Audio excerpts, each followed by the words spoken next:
If you are a child of God, you have been given a new nature.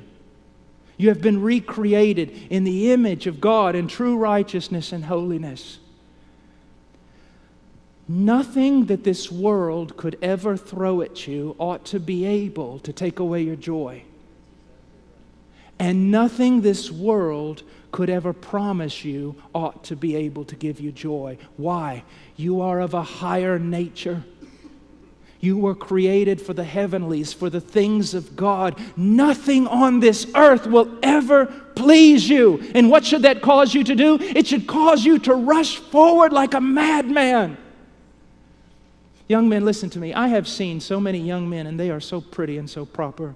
They dot every I and cross every T, and they speak well, and they're never a bull in a china shop. They never make a mistake. They're quaint and clean and pretty and easy and not dangerous at all. And then I see a young man come along. He's like a bull in a china shop. He's a raving madman, a lunatic. Someone ought to lock him in jail for 3 years so he doesn't hurt anybody. But there's a passion there. There's a fire there. Not content. I don't want morality. I don't want to just look nice. I don't want to be churchy. I don't want to be religious. And most of all, I never want to be civilized. I want God. And I'll have Him or I'll die. Show me your glory. Moses wasn't a dumb man. He knew what that meant. It's almost as though Moses was saying, I know it will kill me. Just give me one glimpse and let me die. We say, just give me one glimpse and let me alone. It's pressing in. Now I want to finish by saying one other thing that is so extremely important. Do you have any idea how many promises are in the Bible for you? I would dare say, now you do understand, don't you, that if it is a promise in the Bible, it is the will of God. Hope you understand that. Do you have any idea how many promises for godliness there are? Do you have any idea how many promises where God says, I will let you see me? I will let you know me if you seek me? I would, not a wagering man, but I'd bet everything I have that there are more promises. There are more promises in the Bible with regard to you growing in grace and overcoming sin and being used of God and trampling on serpents and every other sort of thing. There are enough promises there that if a man were to pray only over those promises 24 hours a day, he would have to live 10,000 lifetimes to win them, to avail himself of them. Do you understand what I'm saying?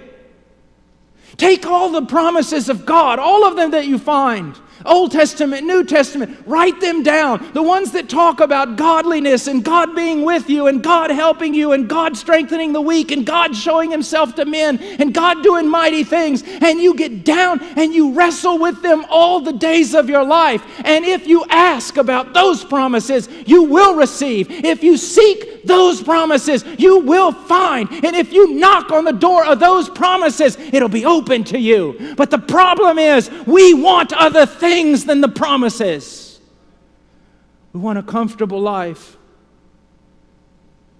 We want to be able to minister. We want all sorts of things. And God has other plans, higher plans, greater plans, to make you conform to the image of His Son.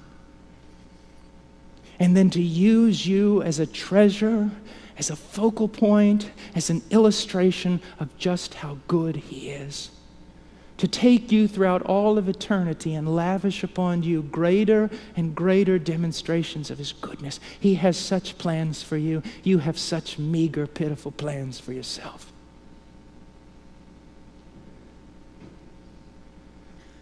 Young men, find those promises. Get down on your knees until you've availed yourself of them. Take them one at a time. Wrestle with them. Cry out to God.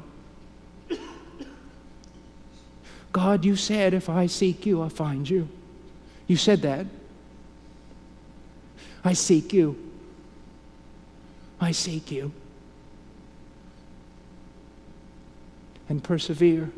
Wrestle with a holy boldness. Such timid men. Such timid men.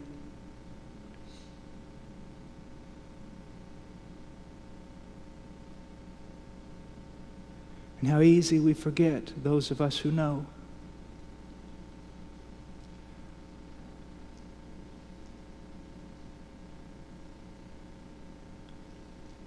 About 3 weeks ago, I'd been wrestling with something for many, many years.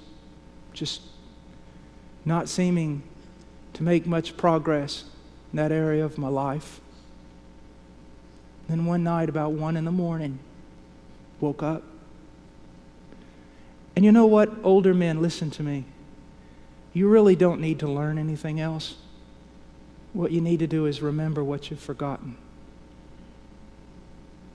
And it was like, get up and go out and struggle and scream and cry out to the Lord until He gives you victory over this thing. Next morning, a young man that I wanted to help, he said, Brother Paul, you're looking kind of bad this morning. You didn't get much sleep last night. And I said, in the words of Keith Green, one sleepless night of anguished prayer, I triumphed over sin. One battle in God's holy war He promised me to win.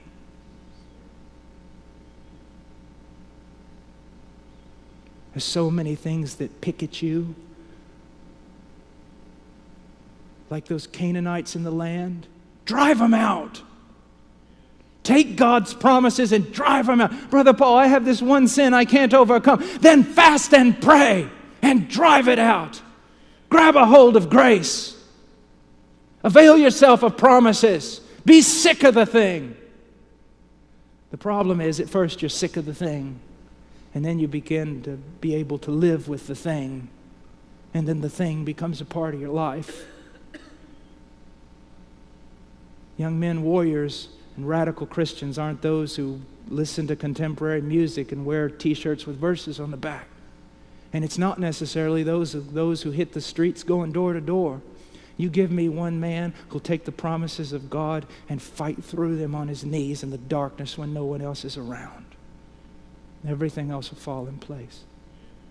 There is absolutely nothing in your life that cannot be overcome